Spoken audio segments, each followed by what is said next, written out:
हमसे सब आज से आगाज हो रहा है रावलपिंडी क्रिकेट स्टेडियम में अगेंस्ट जिम्बाब्वे। T20 वो फॉर्मेट आपको पता है कि कोई भी टीम हल्की नहीं होती, कुछ भी हो सकता है ऑन डे। 1 या 2 ओवर ऐसे होते हैं जो पूरी की पूरी गेम का पांसा पलट सकते हैं और जिम्बाब्वे क्रिकेट टीम पे ये उनके पास ये इतना कॉन्फिडेंस है कि वो कुछ कर सकती है। क्या कहेंगे पाकिस्तान प्लेइंग 11 देन फिर जिम्बाब्वे पे? जी, सबसे पहली बात तो ये है कि ये जो बिल्डअप है T20 वर्ल्ड कप के लिए, उसके लिए ये सीरीज़ ज़ाहिर है कि बहुत अहमियत की हामिल है। और अब से आपको एक मरतबा फिर वो जो एक स्टेटमेंट हमें सुनने को मिलती है कि हम वर्ल्ड कप की तैयारी कर रहे हैं, वो आपको जो है वो फ्रीक्वेंटली सुनने को मिलेगी, क्योंकि अब जितनी भी क्रिकेट पाकिस्तान ने खेलनी है वो सारा T20 फॉर्मेट में है। हम तकरीबन 2.5 मंथ के दूरी पर हैं इस वक्त T20 वर्ल्ड कप से, तो उसकी तैयारी के लिए एक अच्छा मौका है। पाकिस्तान ने इस ट्राई सीरीज़ के लिए पहले अफगानिस्तान को मदऊ किया था, उसके बाद पाकिस्तान ने फिर अब जिम्बाब्वे की टीम को जो है वो इसमें शामिल किया है अफगानिस्तान की जगह पर। इसमें यकीनन पाकिस्तान की टीम ये मद्देनज़र रखेगी कि पाकिस्तान ने अपने मैचेस जो है वो कोलंबो में खेलने हैं। जो कोलंबो का प्रेमदासा स्टेडियम है, वहाँ की कंडीशंस को मद्देनज़र रख कर तैयारी करने की बात होगी। लेकिन सबसे पहली बात तो ये है कि मुझे लगता है कि रावलपिंडी शायद इसके लिए बहुत ज़्यादा सूटेबल वेन्यू नहीं है जहाँ पर ये सारी ट्राई सीरीज़ खेली जानी है, क्योंकि रावलपिंडी कंडीशन में और कोलंबो कंडीशन में मोस्टली फ़र्क होता है। कोलंबो जो है वो एक यूँ कह लीजिए कि लो एंड मीडियम स्कोरिंग ट्रैक है, वहाँ पर इतने ज़्यादा रन नहीं बनते हैं। पिंडी में अगर आपको ट्रू विकेट मिले तो यहाँ पर रन भी ज़्यादा बनते हैं, लेकिन रिसेंटली हमने देखा है कि इस पिच के अंदर थोड़ी सी ट्रांसफॉर्मेशन करने की कोशिश की गई है। लेकिन पिंडी की कंडीशन और कोलंबो की कंडीशन, आप उनको सेम कंडीशन बहरहाल नहीं कह सकते हैं। दूसरी बात यह है कि आपने ये कहा कि बिल्डअप की तरफ पाकिस्तान जा रहा है, तो पाकिस्तान सिर्फ जो है वो T20 क्रिकेट खेल रहा है। हमने यही तकरीबन देखा था जब हम 2024 के वर्ल्ड कप से पहले भी हम गए थे, तो 6 महीने पाकिस्तान की टीम तकरीबन जो है वो T20 क्रिकेट खेलती रही थी। उसमें पाकिस्तान ने न्यूजीलैंड से खेला, पाकिस्तान ने आयरलैंड से खेला, पाकिस्तान ने इंग्लैंड से खेला, और उसके बाद पाकिस्तान जो है वो अनफॉर्चुनेटली एक अच्छा परफॉर्म नहीं कर पाया उस वर्ल्ड कप के अंदर। अब आप अगर कंपेयर करें इस बिल्डअप को बड़ी टीमों के साथ, तो आपको नजर आएगा कि सारी बड़ी टीमें इस वक्त जो है वो टेस्ट क्रिकेट खेलने में मसरूफ हैं। एशिया सीरीज जो है वो शुरू होनी है 21 नवंबर से। वो जाहिर है कि 5 टेस्ट मैच की सीरीज़ है, वो नवंबर दिसंबर और फिर जनवरी के स्टार्ट के अंदर जाके वो उसको कंक्लूड होना है। इंडिया और साउथ अफ्रीका की टीमें जो है वो टेस्ट सीरीज़ खेल रही हैं। तो सबसे पहली बात तो हमें ये बिल्कुल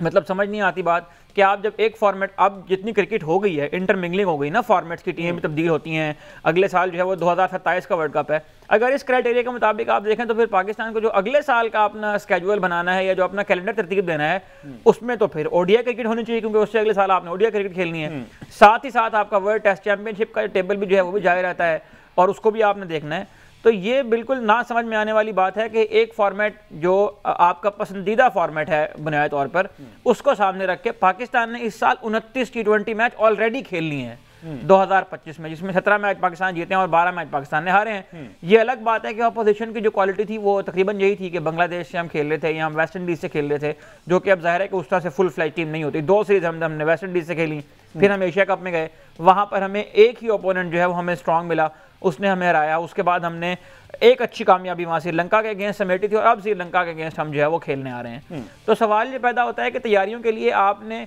किस किस्म की अपोजिशंस को चुना है और किस तरह की कंडीशंस को आपने जो है वो, अब बेहतर ये होता है कि यहाँ पर इन हालात में पाकिस्तान को कराची के वेन्यू को भी थोड़ी बहुत जहमत देनी चाहिए थी। जाहिर है कि वो भी एक ऐसा वेन्यू है कि जहाँ पर इंटरनेशनल क्रिकेट होती रही है। पाकिस्तान में लाहौर और कराची 2 बड़े सेंटर्स हैं, और इस पूरे कैलेंडर में आप देखें 18-19 T20 मैचेस जो रखे गए हैं, उनमें से कोई एक मैच भी जो है वो कराची में नहीं है। तो आपको सब अगर तैयारी करनी थी तो फिर इस किस्म की कंडीशंस आपको देखनी चाहिए थी। अब सवाल, अब अगर यहाँ पर पाकिस्तान ये खेल भी लेता है जिम्बाब्वे और श्रीलंका के अगेंस्ट, तो ये अच्छी बात है कि आपको श्रीलंका जैसी ऑपोजिशन के अगेंस्ट प्रैक्टिस करने का मौका मिल जाएगा। लेकिन उसमें भी आज जो है वो खबर, अनफॉर्चुनेट न्यूज़ आई है कि हसरंगा जो है वो इंजरी के बायस चले गए, और वो उनके सबसे बेहतर स्पिनर हैं। तो यहाँ पर आज जिम्बाब्वे के अगेंस्ट पाकिस्तान ने अपनी इस मुहिम का आगाज़ करना है, तो बेहतर है कि पाकिस्तान इसमें 2-4 चेहरे, 2-4 नए प्लेयर्स को जो है वो आजमा ले, ताकि कॉम्बिनेशन बनाने में हमें आसानी हो T20 वर्ल्ड कप। वैसे क्या कॉम्बिनेशन बन रहा है अगेंस्ट साउथ अफ्रीका? जो हमारी साइड थी प्लेइंग 11, वही उस्मान खान कीपिंग करेंगे, साहिबजादा फरहान है, साइम अयूब है, बाबर आजम है,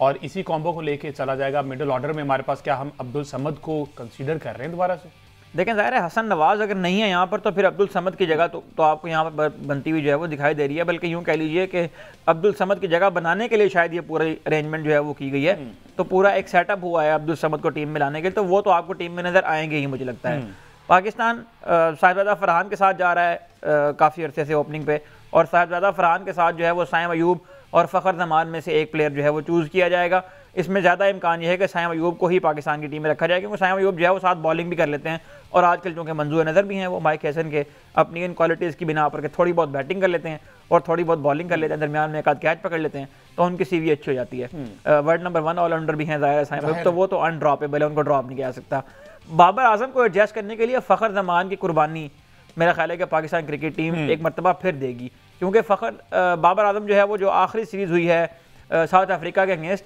उसमें उन्हें एक 68 रन की इनिंग्स है, इसमें वो अच्छे टच में नज़र भी आए हैं, तो ये बाबर के लिए भी अच्छा है, पाकिस्तान के लिए भी अच्छा है। वो ज़रा फ्लो में आएंगे, कोलंबो कंडीशंस के मुताबिक बाबर आजम का पाकिस्तान की टीम में होना ज़रूरी है, क्योंकि दुबई की पिचों के ऊपर जाके माइक हैसन साहब को उनकी याद बहुत आई थी कि पाकिस्तान की जो बैटिंग लाइन है उसमें डेप्थ नहीं है, और पाकिस्तान की बैटिंग लाइन के जो कलेप्सेस हैं उसको भी सामने रखते हुए हमें नजर आता है कि एक इस तरह का प्लेयर पाकिस्तान की टीम में होना चाहिए। तो बाबर आजम तो पाकिस्तान की टीम में मुझे लगता है कि वॉक इन करेंगे। अच्छा, अब स्पिनर की आपने बात की, तो आपको पता है सलमान अली आगा ने कहा कि कोशिश होती है कि मैं भी और साथ साइम अयूब भी ओवर कर लें, ठीक है ना, तो फिर मेरे ख्याल स्पिन डिपार्टमेंट साइड पे ख़त्म कर देना चाहिए, उन्हीं स्टेप्स को फॉलो करना चाहिए जो माइक हैसन साहब चाहते हैं। सलमान अली आगा से प्रेस कॉन्फ्रेंस में भी पूछा गया कि ऑलराउंडर की कैटेगरी में माइक हैसन बहुत ज़्यादा वो कंसर्न दिखाई देते हैं कि जनाब जो थोड़ी से बॉल खेले, जो थोड़े से बॉल करवा दे और वो आ जाए टीम में, तो फिर प्रॉपर जो स्पिनर होता है ना वो तो खाता फिर खत्म समझे। देखिए प्रॉपर स्पिनर तो पाकिस्तान में एक ही है, वो एनसीए में प्रैक्टिस कर रहे हैं हफ्ते से। बिल्कुल। तो जिस तरह की खबरें आ रही हैं, जिस तरह की बातें हो रही हैं,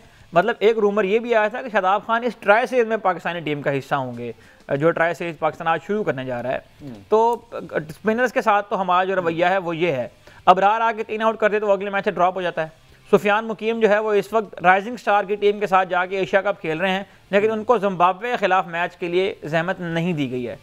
और ये जो साइम अयूब और सलमान अली आगा के बॉलिंग करने वाली बात भी आपने की ना, वो भी जाहिर है इसलिए है कि स्पिन के ओवर तो करने हैं ना किसी ने, तो स्पेशलिस्ट स्पिनर्स को बिठा के आप सलमान अली आगा और साइम अयूब से जो है वो बॉलिंग करवाने को तरजीह दे रहे हैं। ये वाली क्या बात है, आगा जी ने कहा है कि जो हमारे ऑलराउंडर है ना वो प्रॉपर बैटर है और प्रॉपर बॉलर है, ये उन्होंने मेंशन किया है, तो इसमें तो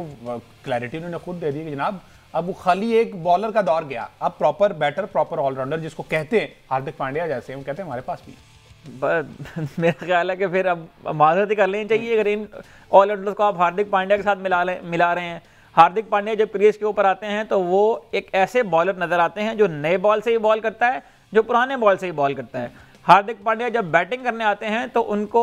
आपको कहीं भी ये नहीं लग रहा होता कि वो 2 आउट हैं या 4 आउट हैं या 6 आउट हैं, हर तरह की कंडीशन में आप उनके ऊपर डिपेंड कर सकते हैं। आप उनको पिच के ऊपर भेज के उनसे ये डिमांड कर सकते हैं कि हमें इस मुश्किल सिचुएशन से निकालो। पाकिस्तान की टीम में किसी एक ऑलराउंडर के ऊपर आप हाथ रखें जो पिछले 7-7 8-8 साल से क्रिकेट खेल रहे हैं, उनके ऊपर भी आप ये नहीं कह सकते कि मोहम्मद नवाज आएगा और वो बिल्कुल ही मैच तब्दील करके चला जाएगा, या फ़हीम अशरफ, मैं माजरत चाहता हूँ राना साहब के बारे में मुझे ये बात करनी पड़ रही है, लेकिन फ़हीम अशरफ के बारे में भी आप ये नहीं कह सकते कि वो सिंगल हैंडेडली आएंगे और मैच तब्दील करके चले जाएंगे। साइम अयूब जब से बॉलिंग कराना शुरू हुए हैं, उनकी बैटिंग के आप स्टैट्स निकाल के देखें ना जरा कि साइम अयूब की बैटिंग का क्या हाल है। 4 डक हुए थे उनके एशिया कप में। इसी तरह सलमान अली आगा की अगर आप अपनी परफॉर्मेंस की बुनियाद की बात कर लें तो उनकी शायद टीम में जगह ही नहीं बनती है। तो इस तरह आपने अगर थोड़े से यहाँ से उठा के, थोड़े से यहाँ से उठा के, थोड़े से यहाँ से उठा के जोड़कर एक टीम बना लेनी है, तो वो टीम जिम्बाब्वे और बांग्लादेश ऐसी टीमों के खिलाफ तो अच्छा खेलती है, यूएई की टीम के खिलाफ भी अच्छा खेलती है, चलें अफगानिस्तान को भी हरा लेती है, लेकिन वो टीम जब वर्ल्ड क्लास टीमों के सामने जाती है तो वो बुरी तरह नाकाम होती है। साउथ अफ्रीका ने पाकिस्तान को साउथ अफ्रीका के अंदर आकर भी T20 मैच हरा दिया था, जो लास्ट सीरीज हुई है, आपको याद होगा जो पहला मैच उसमें हुआ था। तो अनफॉर्चुनेटली हमारा जो मयार बन गया है प्लेयर्स को बनाने का, या उनका जो इंट्रोडक्शन है दुनिया के सामने लेकर जाने का कि ये ऑलराउंडर हैं, मेरा ख्याल है कि इस मयार को दोबारा से देखने की ज़रूरत है। क्रिकेट स्पेशलिस्ट की गेम है, चाहे वो T20 हो, चाहे वो ODI हो, चाहे वो टेस्ट हो। आप जब तक स्पेशलिस्ट लेकर नहीं आएंगे उस वक्त तक आप वर्ल्ड क्लास टीम नहीं बना सकते। अच्छा, अब आगा की थोड़ी सी बात कर लें, चूंकि आगा ये सामने मेरे फुटेजेस भी चल रही हैं, आगा स्ट्रगल करते दिखाई दे, बीइंग कैप्टन अपनी बैटिंग में स्ट्रगल करते दिखाई दिए हमें पिछली सीरीज में। ODI सीरीज में बहुत कमाल रहे, इन्होंने बहुत अच्छे स्कोर किए, ऑलमोस्ट तीनों मैचेस में हमने देखा कि इनका कॉन्ट्रीब्यूशन था। तो एक तो कप्तानी का प्रेशर, दूसरा ये कि पिंडी की कंडीशंस को आप समझ चुके हैं, वो पिंडी में उन्होंने मैचेस भी खेल लिए, पूरा PSL खेला पिंडी में उन्होंने, होम टीम में। डू यू थिंक कि अब जो है वो एक तो कप्तानी वाला प्रेशर भी थोड़ा सा रिलीज हो गया होगा, बैटिंग में फ्लो भी आ गया, बल्ला भी सीधा हो गया है, तो इस सीरीज ये गोल्डन अपॉर्चुनिटी अपना बल्ला मजीद सीधा करने के लिए सलमान अली आगा के पास? लेकिन बिल्कुल ऐसा ही है, अगर तो पाकिस्तान क्रिकेट बोर्ड के जो थिंक टैंक्स हैं उनमें क्लैरिटी है कि हमने वर्ल्ड कप तक सलमान अली आगा को ही कंटिन्यू करना है एज कैप्टन, तो तो ये बहुत ज़रूरी है कि उनके बैट से कुछ रन आएँ ताकि उनका अपना कॉन्फिडेंस वापस आए। जब आप परफॉर्म कर रहे होते हैं, आपका अपना कॉन्फिडेंस होता है, तभी आपकी डिसीजन मेकिंग भी बेहतर होती है। वरना एक कप्तान के तौर पर भी आप हमेशा अंडर प्रेशर होते हैं। अगर आप परफॉर्म ना कर रहे हो, खुद आपकी अपनी पर्सनल परफॉर्मेंस ना आ रही हो, आपकी वजह से टीम मैचेस ना जीत रही हो, तो आपकी डिसीजन मेकिंग के अंदर और आपके जो फैसले होते हैं उनके अंदर वो क्लैरिटी या वो वाला कॉन्फिडेंस नहीं होता जो परफॉर्मेंस देने के बाद आता है। तो ये अच्छा मौका है, जिम्बाब्वे की टीम भी मतलब 2-4 मैच खेलने का मौका मिलेगा पाकिस्तान को। 2 मैच पाकिस्तान ने जिम्बाब्वे के अगेंस्ट खेलने हैं, 2 श्रीलंका के अगेंस्ट खेलने हैं, और यहाँ पर भी अगेन वो वाला फैक्टर काउंट करेगा कि सलमान अली आगा जो है वो अच्छा खेलते हैं, स्पिन को भी अच्छा खेलते हैं, फास्ट बॉलर को भी बुरा नहीं खेलते हैं, लेकिन जाहिर है कि उनके ऊपर एक लेबल लग गया कि वो उन चंद प्लेयर में से हैं जो स्पिन को अच्छा खेलते हैं। तो यहाँ पर बहुत ज़रूरी होगा सलमान अली आगा का रन करना, ख़ास तौर पर ये जो एक सीरीज अभी गुजरी है साउथ अफ्रीका की, उसमें चूंकि उनको उस तरह से मौका नहीं मिला बैटिंग करने का, तो ये होम कंडीशंस हैं, यहाँ पर ये PSL में भी खेलते हैं, फेमिलियर भी हैं कंडीशंस के साथ, कॉन्फिडेंस में वापस आने के लिए। और मैं तो ये चाहूँगा कि पाकिस्तान की टीम अगर इस तरह की सिचुएशन बनाने में कामयाब होती है कि कोई लो स्कोरिंग अगर पाकिस्तान को टारगेट चेज करना है, तो ये एक आध नंबर ऊपर आ जाएं ताकि कुछ रन इनके बैगेज के अंदर भी आ जाएं और इनको भी जो है वो उससे कॉन्फिडेंस मिले। जिस तरह बाबर आजम को एक अच्छी इनिंग खेलने का मौका मिला था, इस दिन बॉलर्स ने अच्छी बॉलिंग की थी, तो ये एक टीम वर्क होता है। इस बात को मेरा ख्याल है कि पाकिस्तान की जो ड्रेसिंग रूम है उसके अंदर भी डिस्कशन होनी चाहिए इसके ऊपर कि कोई एक ऐसा मौका ऐसा क्रिएट किया जाए कि जिसमें सलमान अली आगा या उन जैसे 1-2 प्लेयर ऐसे हैं जो परफॉर्म नहीं कर पा रहे हैं, जो अंडर प्रेशर हैं, उनके लिए इस तरह की सिचुएशन क्रिएट की जाए कि वो आके इसमें परफॉर्म करें।